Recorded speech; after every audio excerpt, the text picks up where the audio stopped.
but I don't understand still what the impact of that strike would be. But we will be talking some more about this conversation. Joining us now is Adiola Shoeton, Coordinator, Citizenship Civic Awareness Center, also known as the Democracy Vanguard. Good morning, and thank you very much for joining us. All right. Whilst the guest is still connecting with us, all right, we will talk about that. So basically, I feel like these are some of the points that must be raised. And this really is a call to not just the NLC. There's other ministries, departments, and agencies, bodies across the country that Nigerians would argue have failed woefully. When is the last time you heard about the National Orientation Agency? When's the last time you heard, of anything that they did as a department of government? Mr. Shorton, good morning. Can you hear us? Yeah, good morning. How are you? Very well. Thanks for joining us. And we apologize for the slight issues with connection. But let's get your thoughts on this. The NLC and the TUC and their proposed strike action, which of course has been shelved for 2 weeks. I, was arguing just before you joined that at this point it doesn't seem very relevant because Nigerians have, really dealt with the hardest parts of the whole crisis with the cash scarcity and with the, even the petrol scarcity. And at this point, Nigerians would not have a lot of faith in anything that the NLC is putting forward. Would you agree with that?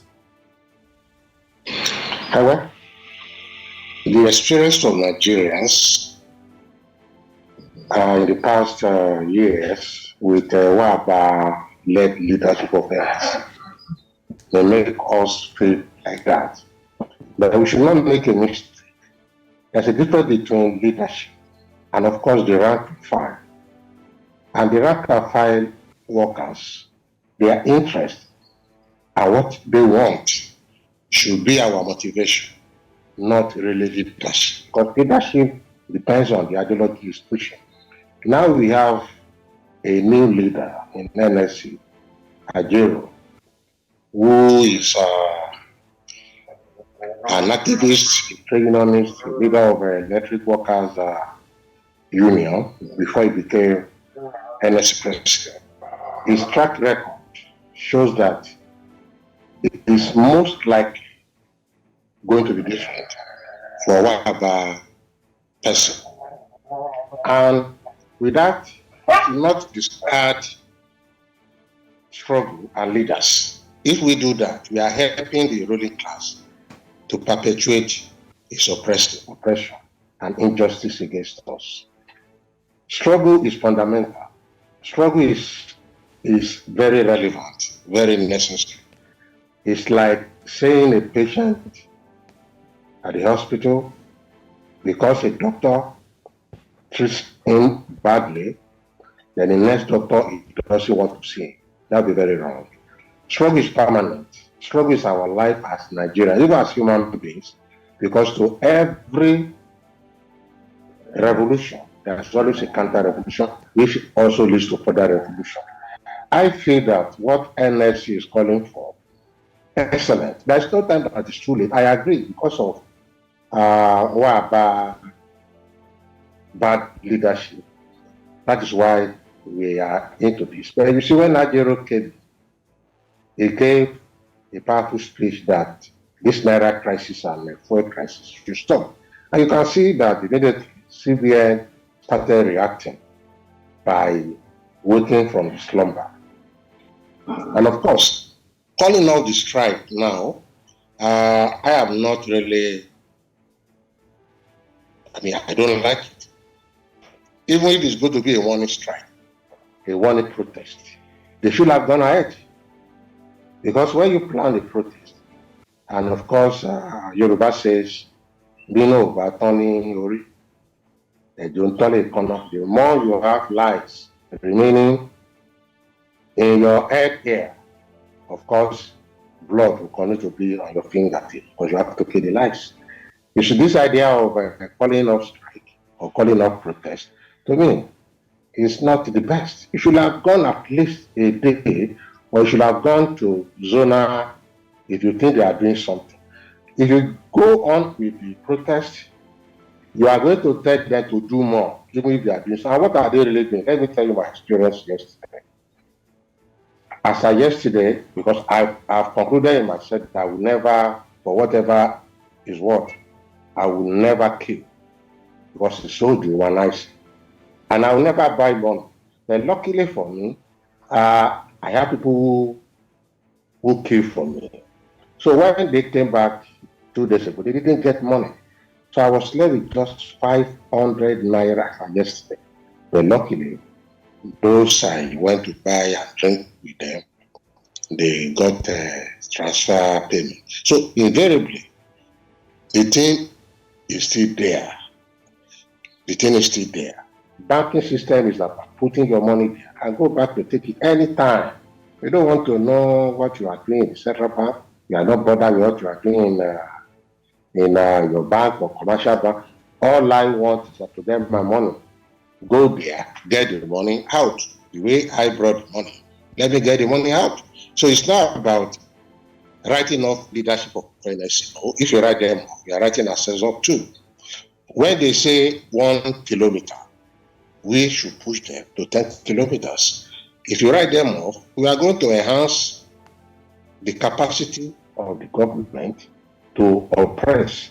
They will say, okay, we have thrown the baby and the water out. No, we can throw the baby with the leadership out, which has not been done. We don't throw out the water. And I think the attitude of people say NS is this, NS is that. Look, what are you yourself doing? Must we wait for NSC? Yeah, The NSC leadership are they the one queuing? Are they the one making their backing up? So it's like we don't want to do anything. So we have something to we have something to hang up to. Yoruba say Obun Oriku Okotiromo. That is no sorry, okay, Oburiku Okotiromo, the dirty woman who is dirty because the husband guy say she has not taken her bath for months because she's mourning. That is not the issue. The issue is that we are supposed to understand that protest, our consciousness, our right to protest, we should start exercising that right with or without any. But I don't know if you would agree that at this point, a lot of Nigerians are not they're not in that place mentally, to go out to protest. They're dealing with too much. We just finished, of course, concluded the elections. Nigerians are still dealing with, scarcity of petrol somehow, some way. The economic crisis is still biting hard. There's still insecurity in certain places. And so Nigerians may not be at that place where they want to protest anything at this point, and that's why I was saying earlier that who then speaks on behalf of Nigerians if they cannot speak for themselves? And you would expect that the NLC will at least be that body. But it doesn't seem like they've done so well. I want to get your thoughts on Joe Ajaero, in particular. Do you think that he will? I know that he made some statements when he was being sworn in and taking over the leadership of the NLC. But do you think that he will change the face of the NLC and be able to give them more bite, with the Nigerian government? Well, Joe Ajaero, that I know, has been a very consistent and committed trade unionist. And he has not been found lacking. His ideological slant is pro-masses, pro-labor. But don't forget, it's not the only one there. In fact, we raised it at the book presentation of Dagatola, which I reviewed on Wednesday at International Press Center, Lagos. Because the NUT Lagos State Chairman was there. Ajaero couldn't come, he sent somebody. And Barrister Olumide's son, Olumide Fusika's son, I was there as the chairman. And he raised the issue that won't this needless tribalism be used to criminalize protest, including NS, to divide the rank and file? Because people who start saying Ajaero being minister now, the incoming president, being a Yoruba, and we have seen the backlash of the needless, tribalism as a political weapon. Well, the NUT guys told us point blank that Ajero that they know will go beyond that, and that people should not be blackmailed.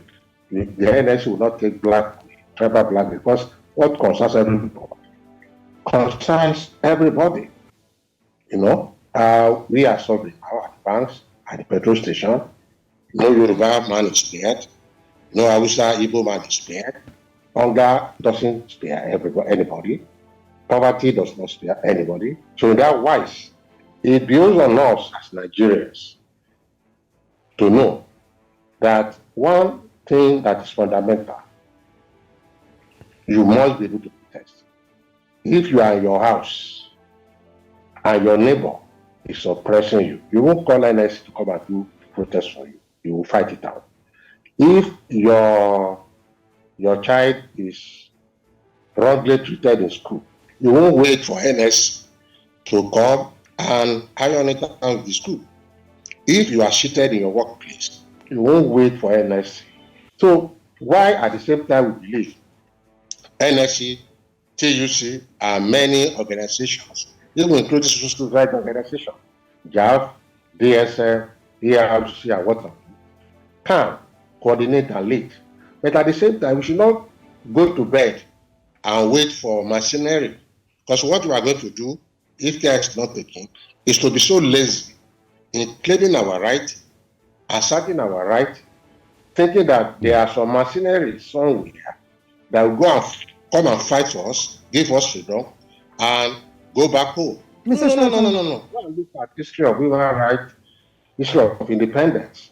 I've led, I'm still leading. I was student president in 1990 because they had confidence in me, and we were able to radicalize the rank and file. You discover at times protests will start from a department before we intervene as a Central Executive Committee member. Mr. Ashuraton, please permit me to interject at this time. We unfortunately have run out of time for this conversation, but we hear you and we thank you very much for joining us this morning on Breakfast Central to share your thoughts. We do hope that the moves by the NLC do yield a positive result and that we can come to an end of the cash scarcity. Thank you for your time this morning.